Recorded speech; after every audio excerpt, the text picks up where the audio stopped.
you're right, absolutely. The emotional intelligence is our ability to understand ourselves and others and to be able to read other people's emotions.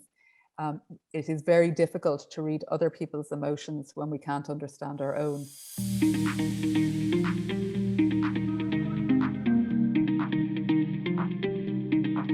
Hey everyone, and welcome back to the Leadership Project. Today, we're joined by a very special guest who's got an exciting announcement this week as she launches a new book. Irial O'Farrell is the principal of Evolution Consulting.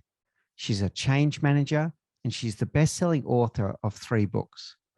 Values, they're not just for the office wall plaque.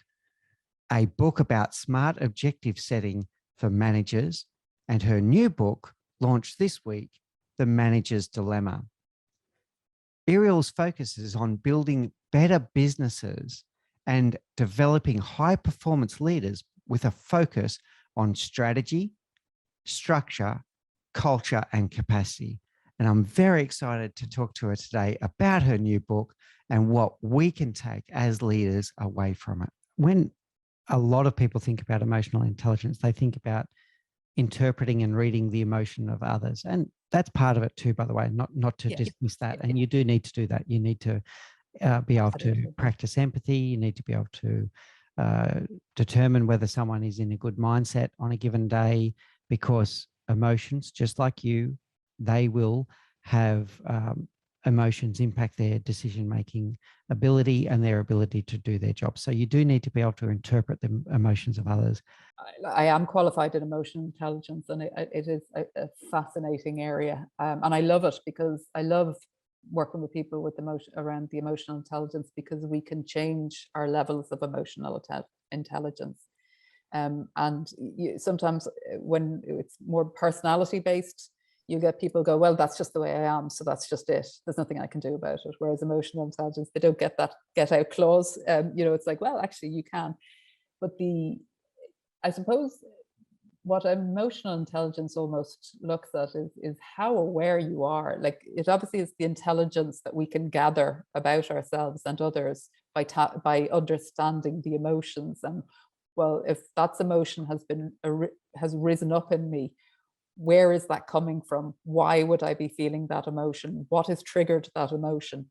So the more emotionally aware we are, the more we are self-aware about our values, about our expectations, about our assumptions, about all of those things that we've already talked about. So understanding the cues in our body and not just ignoring them, but going, I wonder what's going on there now. I wonder why I'm feeling that. And start understanding it, unravels the whole, well, that's that emotion. And what would be triggering that emotion? Well, that was that value, or it was that expectation, or it was that. And that really, to be truly emotionally aware, we are aware of all of those things that play into us as a human.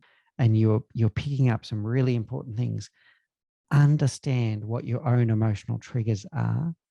Understand your own emotional state. Acknowledge and understand that your own emotional state will impact your decision-making ability unless you're aware of these things. And the final one, which is so important, is other people are reading your emotions. So if you want your team to be able to come to you with the right reasons to escalate a problem and not come to you in the other situations, what you don't want is that situation where people are going, oh, is the boss in a good mood today? Or what is their state today, right? So you need to be able to understand your emotional triggers, process that, and then you need to be able to control those situations and make sure that you're not allowing it to externally or internally impact the way that you do your role. Yeah, I would add, you're right, absolutely. The emotional intelligence is our ability to understand ourselves and others and to be able to read other people's emotions. It is very difficult to read other people's emotions when we can't understand our own. So I suppose why I started with that knowledge is, if I can do it for myself, one, I can manage my own emotions better and easier, so I can remain more calm. And I am also much more likely to be able to understand what might be going on for another person as a result. But I can also see when other people are getting much more, I can go, okay, I can see what's going on for them.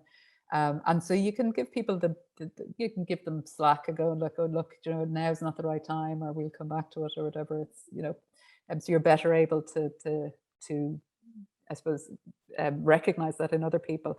And so therefore you can, it has a more, it certainly reduces the detrimental part of a potential impact on a relationship where one could row in and not recognize and damage the relationship unintentionally. Again, a lot of this is unintentional and we don't intend to do this. But you're able to kind of go, I'll just give them a bit of time. This isn't the right time. I'll give them a bit of space there and we'll come back to it when they're ready.